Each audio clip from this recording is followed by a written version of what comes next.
இன்னைக்கு நம்ம என்ன பார்க்க போறோம் அப்படின்னா கோழி எப்படி அடை வைக்கிறதுன்னு பார்க்க போறோம். வாங்க எப்படி அடை வைக்கிறதுன்னு சொல்றேன். இப்போ இதுல வந்து 2 பட்டை வத்தை, ஒரு இரும்பு, ஒரு கறித்துண்டு. என்கிட்ட பெருசு இல்லை, பெருசு வைங்க. இது எதுக்கு வைக்கிறோம் நான் கடைசியில சொல்றேன்.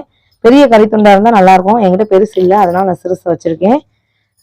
பாருங்க, இந்த முட்டையை எடுத்து மண்ணில் வச்சிடலாம்.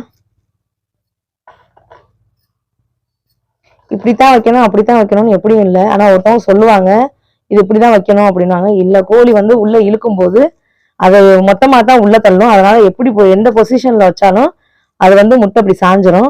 அதனால முட்டையை எப்படி வேணாலும் வச்சுக்கலாம். என்கிட்ட வந்து 8 முட்டை இருந்துச்சு. அந்த 8 முட்டையும் நான் அப்படியே வச்சுட்டேன். வாங்க இப்ப இந்த பொருளை வந்து நான் எதுக்கு வச்சேன்னு உங்களுக்கு சொல்லிடுறேன்.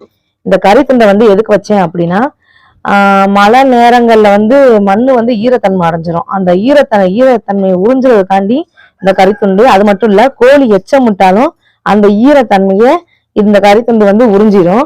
இந்த இரும்பு வந்து எதுக்கு அப்படின்னா, இந்த இடி விழுகையில அந்த இடியோட எஃபெக்ட் வந்து இந்த முட்டையில பட்டா அந்த கரு களைஞ்சிரும். அந்த எஃபெக்ட் வந்து முட்டையில படாம இருக்கிறது அந்த மின்னலை வந்து இந்த இரும்பு வந்து அப்சர்வ் பண்ணிக்கணும். அதுக்காக இந்த இரும்பு துண்டு. இந்த பட்டை வத்தை எதுக்கு அப்படின்னா, கோழி கோழி வந்து அடையில உட்காரும் போது செல்லுன்னு வாங்க, கோழி பேனுன்னு சொல்லுவாங்க. அது எறும்பு அதுவும் அதிகமா வர வாய்ப்பு இருக்கு. அந்த மிளகாய் துண்டை வச்சோம் அப்படின்னா இந்த காரத்தன்மைக்கு வந்து அந்த செல்லும் சரி எறும்பும் சரி ரெண்டும் வராது. இன்னொருத்தவங்க வந்து ஒவ்வொருத்தவங்க வந்து முட்டையை அடை வைக்கும் போது எங்க வீட்டுல செல்லு அதிகமா வருது அப்படின்னு சொல்லுவாங்க. அந்த செல்லு வராம இருக்கிறதுக்கு கோழி அடை வைக்கும் போது எருக்க இலைன்னு சொல்லுவாங்க, வெள்ளை எருக்கலைன்னு சொல்லுவாங்க. இல்லைன்னா எந்த எருக்கலையா இருந்தாலும் இது மேல வச்சிங்கன்னா செல்லு வராது. இன்னொன்னு செய்யலாம். என்ன செய்யலாம் அப்படின்னா, நம்ம வந்து வெளியே விறகடுப்புல சோறாக்குவோம் பார்த்தீங்களா, அதுல வந்து அந்த சாம்பல் இருக்கும். அந்த சாம்பலை வந்து இந்த மண்ணோட கலந்து நம்ம அடை வச்சாலும் செல்லுன்றது வந்து வராது. நீங்க அதை ஒரு வாட்டி முயற்சி பண்ணி பாருங்க. இப்போ வந்து நான் 8 முட்டை வச்சிருக்கேன். இதுல கோழியா அடை வைக்க போறேன். வந்து உங்களுக்கு இன்னொரு விஷயம் சொல்லணும். என்ன அப்படின்னா, இந்த மண்ணு வைக்கும் போது பெரிய பெரிய கல் இருந்தா எடுத்துங்க.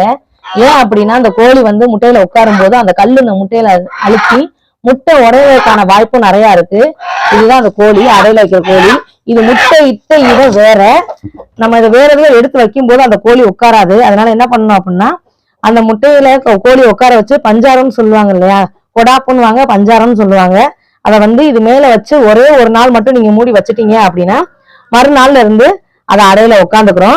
இது 21 நாள் கழிச்சு, இது வந்து 21 நாள் கழிச்சு எப்படி குஞ்சு பொரிச்சிருக்கு, எத்தனை குஞ்சு பொரிச்சிருக்குன்னு உங்களுக்கு நான் காமிக்கிறேன். வீடியோ பிடிச்சிருந்தா லைக் பண்ணுங்க, கமெண்ட் பண்ணுங்க, ஷேர் பண்ணுங்க. மறந்துடாம மின்மினி பூச்சி யூடியூப் சேனலை சப்ஸ்கிரைப் பண்ணிருங்க.